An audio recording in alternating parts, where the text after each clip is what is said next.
Tambalang Kathniel may comeback sa cinema? Marami ang humahanga sa galing ni Daniel Padilla, hindi lang sa kanyang acting, kundi pati na rin sa kanyang kahusayan sa mga action scenes. Tila ba inherited na niya ang talento ng kanyang tito na si Senador Robin Padilla at naipapakita niya ito sa mga eksena na puno ng tapang at lakas ng loob. Sabi nga ng marami, kitang-kita ang angas ni Daniel na tumutugma sa personalidad ng kanyang tito Robin. Kaya naman bagay na bagay sa kanya ang pagganap sa mga action roles. Mula sa kanyang mga nakakabilib na laban at intense na mga eksena sa seryeng Incognito, hindi maikakaila na pinahanga ni Daniel ang kanyang mga tagahanga at nanonood sa TV. Ang mga eksena ni Daniel sa naturang serye ay patuloy na inaabangan at nagiging highlight ng bawat episode na nagiging mas exciting habang lumalalim ang kwento. Ngunit ngayong Abril, ibang Daniel ang makikita ng mga manonood.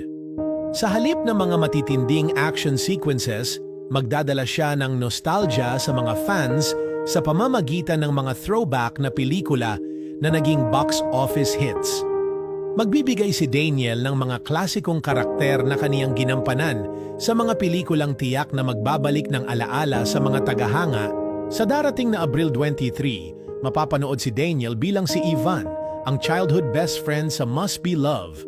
Sumunod na araw, Abril 24, ibabalik naman niya ang karakter ni Primo, ang aspiring musician sa The House of Us. At sa Abril 25, muling bubuhayin ni Daniel ang pagiging rebelde niyang si Cedric sa Pagpag Siyam na Buhay. Ang mga pelikulang ito ay ipapalabas sa Cinema One mula Miyerkules hanggang Huwebes, 7 p.m. at sa Biyernes, 8 p.m. Para sa mga fans na miss ang tambalan nila ni Catherine Bernardo, pagkakataon na nilang balikan ang magic ng kanilang love team sa mga pelikulang ito. Tiyak na magbabalik ang kilig na naramdaman nila sa mga karakter ni Daniel at Catherine na bumighani sa kanilang mga tagahanga sa mga nakaraang taon. Hindi lang mga fans ng Kathniel ang makikinabang sa mga pelikulang ito, kundi pati na rin ang mga tagahanga ni Daniel na gusto pang makita ang mas malalim na emosyon at iba't ibang side ng kanyang pagganap. Ang mga pelikulang ito ay nagpakita ng range ni Daniel bilang aktor, mula sa pagiging mabait at matiyagang kaibigan hanggang sa pagiging isang seryosong mang-aawit at isang batang rebelde. Sa mga darating na araw, tiyak na madadala ni Daniel ang mga manonood sa isang trip down memory lane na magpapakita ng kanyang versatility at pagiging handa sa iba't ibang roles.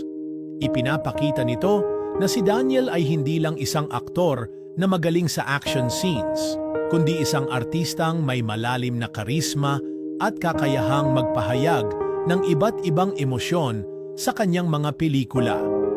Kaya't huwag palampasin ang mga pelikulang ito na magpapabalik sa mga hindi malilimutang karakter ni Daniel Padilla.